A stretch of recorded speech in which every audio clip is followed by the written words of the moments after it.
Hey guys, Randomizer version 8.26 has been released, so that means another quick guide on these changes.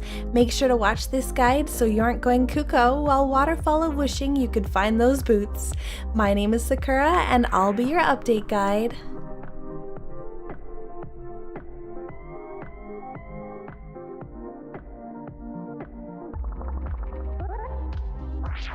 Once again guys, many new sprites have been added to the Sprite Pool, including some very well-known game characters, and dark versions of some of your favorite sprites.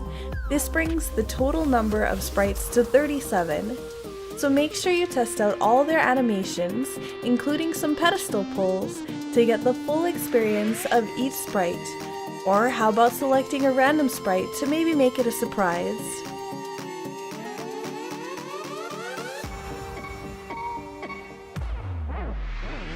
Timed one-hit KO, one-hit KO, and timed races have all been moved out of the difficulty setting and into a new setting called Variation. This allows you to mix and match more different types of randomizer, including the new Triforce Piece Hunt variation. Triforce Piece Hunt replaces a set number of items per difficulty with Triforce pieces. The goal is to collect a certain number of Triforce pieces, and the amount of Triforce pieces may vary depending upon the difficulty selected. A new difficulty, Easy Mode, has been added to the difficulty list. This is a greater mode for newer players looking to learn Randomizer. Easy Mode has doubled the amount of swords, mails, shields, bottles, and magic capacity upgrades in the items pool compared to normal difficulty. This does not mean you will get a sword greater than the butter sword though. Once you find all the sword upgrades, all remaining swords placed turn into 20 rupees. This is also true for mails, shields, and bottles. The entrance randomizer has also been officially added to the VT website. When customizing your seed, there's now a Switch to Entrance Randomizer button next to the ROM settings buttons, which allows you to switch between the Item Randomizer and Entrance Randomizer. The Entrance Randomizer shuffles entrances in addition to items. There is a shuffle setting when customizing your seed to determine how random you want the entrances shuffled. The logic, difficulty, and variation dropdowns currently have limited options. 2 chests have been added to the Waterfall of Wishing, which was where you would get the red boomerang and fire shield in the vanilla game. The item pool has had 300 rupees re-added and a red rupee re-added, which were originally taken out in order to make space for the red boomerang and the fire shield. And no, that is not a spelling mistake. The devs are calling it the Waterfall of the Wishing, so no bug reports necessary. Please note, you're no longer able to throw your shield or boomerang into the Waterfall of Wishing in order to get an upgrade.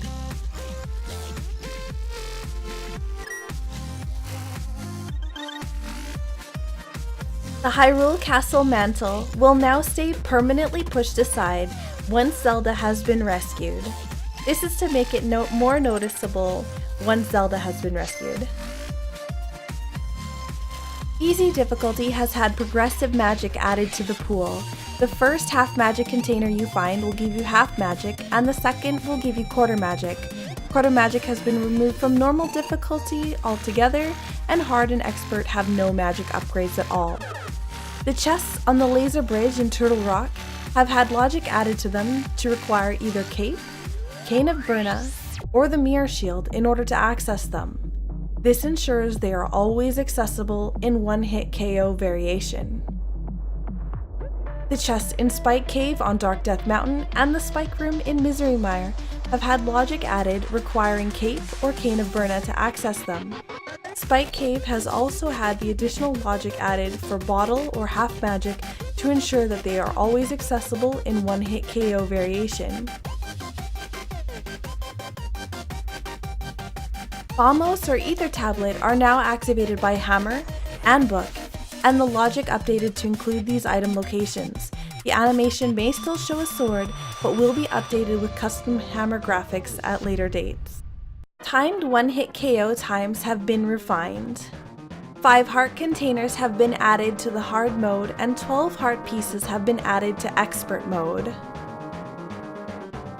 Cane of Burna and Bug Net have been added to hard and expert mode.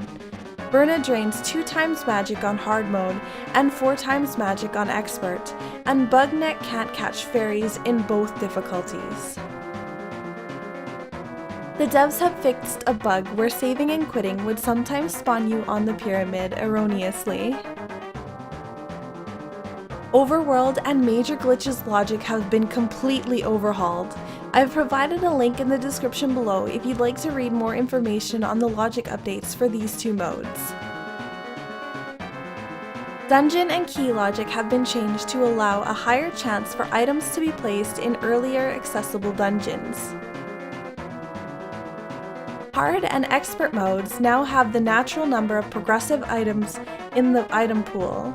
However, the maximum level obtained in each difficulty is still capped at the previous amounts.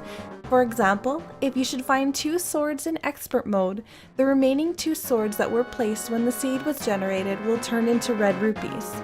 This applies to shields, bottles, armor, and swords. Ganon's tower will now get pre-filled with a random number of junk chests, 0 to 20, before any items from the nice to have list get placed. This lessens the chance of Ganon's tower receiving all sword upgrades or a large amount of nice to have items.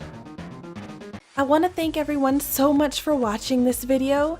I hope you enjoyed the video and feel free to subscribe if you want to know more on when the new logic is coming out.